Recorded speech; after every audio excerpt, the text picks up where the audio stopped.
Welcome to another episode of our channel. In this video, we will discuss the LCAC-type landing crafts of the United States Navy, hovercrafts capable of landing up to 68 tons of troops, armored vehicles, artillery, and equipment directly on enemy shores.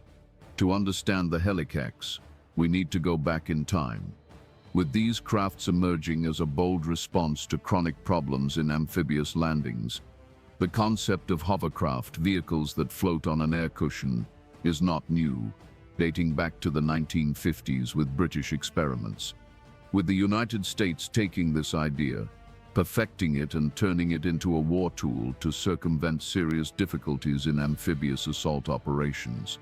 The development of the LCACs began in the 1970s, gathering bitter lessons from past wars involving traditional amphibious landing methods, like motorboats or wheeled amphibious vehicles, which were slow, vulnerable, and limited by natural obstacles. Prototypes, named Jeff A and Jeff B, were tested from 1977, with Jeff B featuring rear fans, declared the winner of the competition in 1981.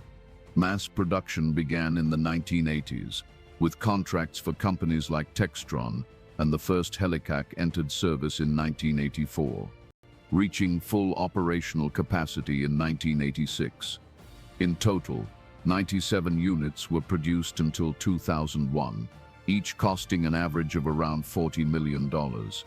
At the beginning of the 21st century, the Life Extension Program came, which updated electronics, flotation boxes, and engines, extending the life from 20 to 30 years in 72 units. But what were the challenges these vehicles came to address? In World War II, the United States carried out dozens of amphibious operations, especially in the Pacific, facing numerous difficulties, like in Tarawa in 1943, where extensive coral reefs prevented traditional boats from approaching the beach, forcing the Marines to disembark and cross hundreds of meters of ocean under enemy fire. In Europe, in Normandy during Operation Overlord in 1944, high waves, mines, and German fortifications spread chaos, with many amphibious vehicles sinking or getting stranded, causing operational pauses that could last several hours, giving the enemy more than enough time to regroup and counterattack.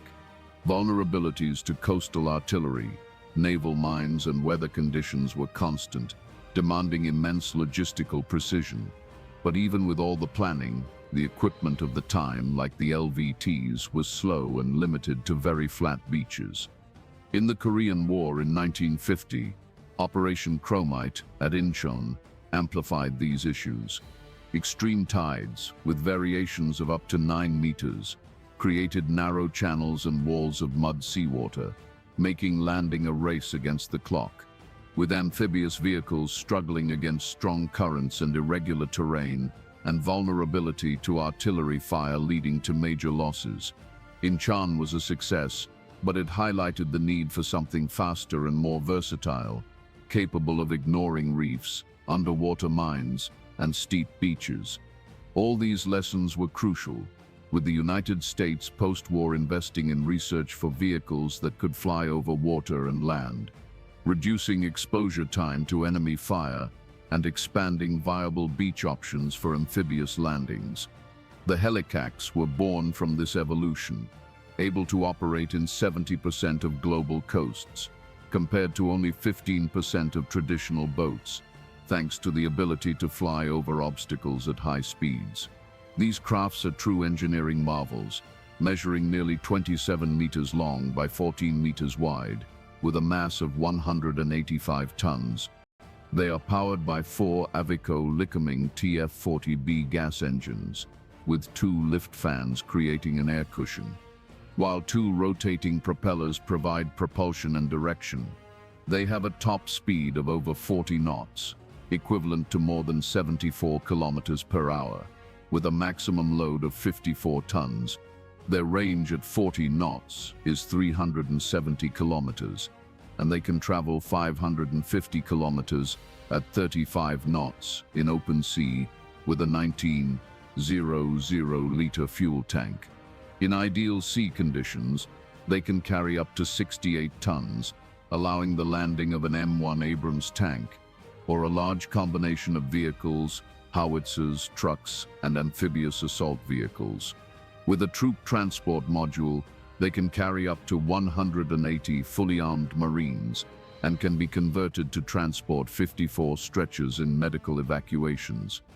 The cargo area is 168 square meters, with a front ramp nearly 9 meters wide, and they are armed with two M240B machine guns with mounts for Mark IGES grenade launchers.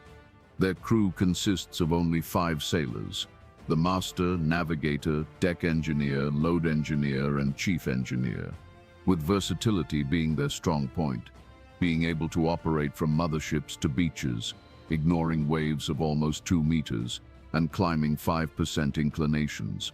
In short, the LCAC reduced to a few minutes the landings that previously took hours, in addition to minimizing many risks. In the specific context of Venezuela, with tensions high in August 2025, the American fleet includes ships like one of the Wasp class and 2 of the San Antonio class, positioned in the southern Caribbean for anti-narcotics operations and to demonstrate strength against the Maduro regime. These ships are crucial for projecting amphibious power, with a Wasp-class ship having a floodable dock capable of accommodating up to 3 LCACs, able to land all of its nearly 2,000 Marines in just 4 trips, the equivalent of a Marine expeditionary unit. Among the vehicles it can disembark are 25 amphibious armored vehicles, 8 to 10 M198 howitzers, 68 trucks, and 12 support vehicles. The 2 San Antonio-class ships accommodate 2 LCACs each in their floodable docks, with each vessel transporting up to 700 Marines, with double the vehicle space compared to older classes. In total, these 3 ships carry 7 LCACs, and in a hypothetical amphibious attack on the Venezuelan coast, this force could disembark up to 1,260 Marines in each trip. With multiple waves, the potential is enormous, with the 3,300 Marines embarked on this fleet able to be landed in less than an hour at any point on the Venezuelan coast, accompanied by armored vehicles, howitzers, trucks, light transport vehicles, and of course substantial supplies and ammunition, all supported by dozens of attack helicopters and of course fighter jets like the F-35B, which can be operated from the Wasp-class ships. For now, everything suggests that the goal of this fleet in the Caribbean is not to invade Venezuela. But if it comes to that, the available means are more than adequate for this type of mission. And if you're not already subscribed to the channel,